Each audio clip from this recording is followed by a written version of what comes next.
The COVID-19 pandemic has spared no sectors as it continues to ravage the global economy, leaving, among others, jobs, supply chains, and healthcare structures in its wake. One sector impacted by the pandemic, which we are yet to talk about in Nigeria, is real estate, but we are about to take care of that right now. Joining me to discuss this is two players in the real estate market, Amara Musa, the Chief Operating Officer of Ren Regent, and Damola Akindolire, Managing Director of Mead Properties Limited. Good morning to you both. First of all, I want to put up this chart for our viewers looking at the performance of the real estate with regards to real estate GDP from Q1 2018 through to Q4 2019. Needless to say, real estate is in a recession and it's been struggling. But some players, it looks like some players are still doing well. Amara, let me start with you. Welcome. From your view in the market, how much of a disruption have you seen in terms of number of appointments booked to view properties and closing of sales, if any? Hi, Rotus. Firstly, I want to say that to analyze number of sales against the appointments wouldn't be the correct way to do it in Nigeria. Unfortunately or fortunately, we're more of a cash-based system. Our mortgage system isn't as sophisticated as our international counterparts. That being said, I think the best way to look at it is one of perception. How has the perception been towards the real estate market? Now, what I find happening is a lot of people need a reorientation of what to expect out of the real estate market. People want more value for their money. So what a lot of people in the industry are bound to do is to try to position the client or the potential buyer towards what the value of their money can actually purchase. So you find people with their money and they want a mansion in Banana Island with very limited funds. So one is challenged to actually educate the client on what the value of their money can actually get. I think that's the best way to answer that. All right, thank you so much, Amara. Damola, let me come to you. There's a report that talks about having an online discussion on remote real estate and transacting in property remotely. How practical is this for the sector, and do you think industry players in real estate have any choice in the matter due to the impact of COVID-19? Yeah, thank you for having me. Well, it's the new reality as we see it, because the real estate industry is it's a slow adapter of adoption. We are really slow in adopting technology. So, however, quite a number of players have migrated and they started adopting some measure of remote engagements. This includes virtual tours of real estate assets. We're beginning to see more discussions around blockchain and how blockchain can enhance real estate transactions. And that would also bring some measure of efficiency. And then we're also seeing the issue of fractional ownership of assets becoming the new reality in the market. So remote engagements would definitely have to take precedence over physical site engagements and physical engagement with the clients. So the element of trust, which is a lacking feature, would have to use technology as a means to enhance that factor so that customers can feel comfortable and secure carrying out real estate transactions. Thank you for that. Amara, let me come back to you. Since we're talking about the adoption of technology, until that happens full scale, can you practice social distancing while showing off a property to a client? Is that even practical? And if it is, how would it work? That's a very, very good question, Rotus. What I like to say is that in a property inspection, every client does actually need social distancing to even allow the client or the potential buyer to get an idea of what it feels like to be in that space. Buying property is an emotional thing. So one actually needs space and room to actually do that. That being said, the COVID pandemic has caused a huge constraints in certain things. like touching of door handles, touching of sanitary wares, aluminum. So doing things, taking precautionary measures like wearing masks and using your hand sanitizers to protect the clients is adequate. Additionally, with the rise in technology, virtual tours are taking a steady increase in the real estate marketing space. So you find that there are options in using technology to enhance viewings. So virtual tours, walkthroughs, your client can be at home while you have a video call walking them through. But notwithstanding, there is nothing the same as being in the property and getting the experience live and direct. All right, thank you for that, Amara. Okay, Damola, let me come back to you. Still on that report, it also talked about mortgage and rent defaults in a post-COVID Nigeria. Is there any room for collaboration with insurance companies to create products that protect mortgage and rent payments, at least for a period of time?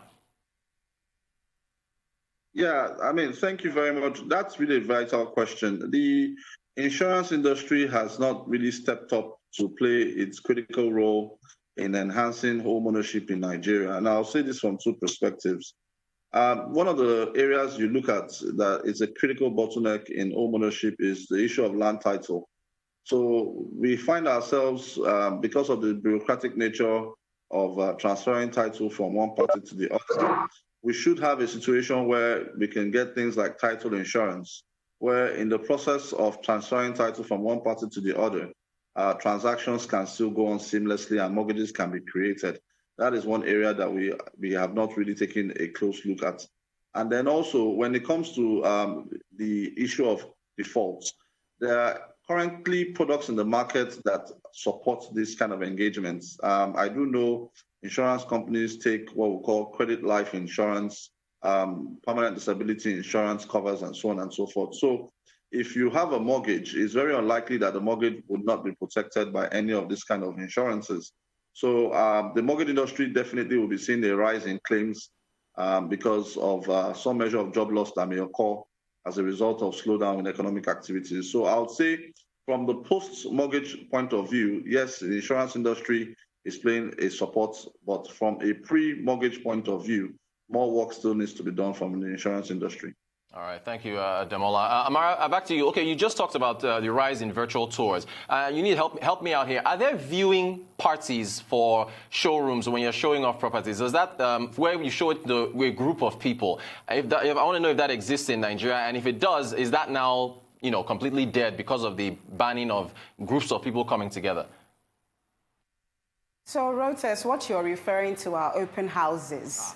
Thank you. Yes, so open houses are basically a scheduled opening for the property that allows people to come in and view the property. And yes, indeed, we do have open houses here in Nigeria that cater to all segments of the market. Yes, there is no doubt that open houses will be impacted by this. However, there can be ways around it. You can cater to a selected number of individuals who have actually actively engaged in interest in that particular property. Like I said initially, we can use sophisticated softwares available, such as virtual tours, where people can actually navigate. Instagram, Facebook, social media, they are taking the stance in the real estate market, and we can have live sessions. You can see people engaging in live IGs, and that can be applicable to the real estate market as well. So though open houses may be discomforted by the situation, it doesn't exempt the fact that there are many, many, many options for people to partake and enjoy the experience of an open house. All right, thank you. And thank you for correcting me on that term. So open houses, I've learned the term now.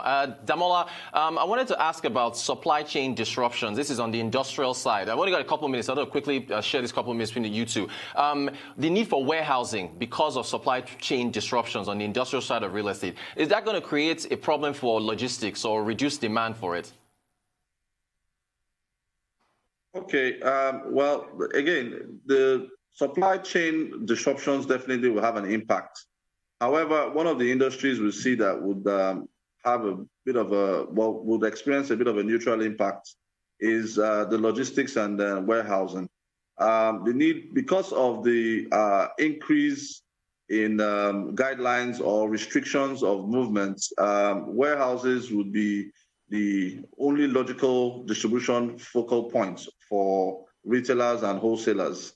So there will definitely be some disruptions in the supply chain process itself, but that would not necessarily have an immediate impact on the subsector, which is the industrial sector that accommodates warehousing and so on and so forth. So we still see yields continue to go to be steady in that space, and we still see strong demand for industrial real estate assets. All right, thank you for that, Damola. Amara, real quick, on the commercial side, co-working spaces, do you see that under threat because of how close people have to sit with regards to the impact of COVID-19? Co-working spaces, will they be impacted?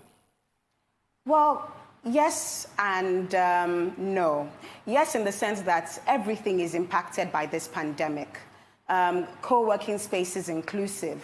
However, what I would say is that at this time, co-working spaces will be actively reviewing their business models. So usually a co-working space would usually have a long lease on a property, and they've accounted for that long lease with how many chairs they've been able to use to occupy the space in order to guarantee them income on their investments. Now, what has to happen is that a lot of co-working spaces have to de-densify their spaces such that not as many chairs as before. Does this affect income? Yes. However, it makes it safer.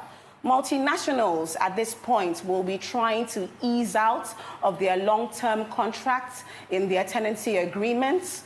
And they will be looking for more flexible options, which actually makes the concept of co-working very, very interesting at this time. Multinationals will probably want to break up their company into different little space pieces, such that people can be in different locations and closer to home. So I do not think that co-working spaces are doomed, but I do think that a review of their business models is necessary to cater for the new norm. All right, we've run out of time. Wish I could have you guys on for longer, but thank you so much, Amara Musa, the Chief Operating Officer of Ren Regent, and Damola Akindolire, the Managing Director of Alpha Mead Properties. Thank you so much for your insights on the real estate sector and how it's been affected by COVID-19.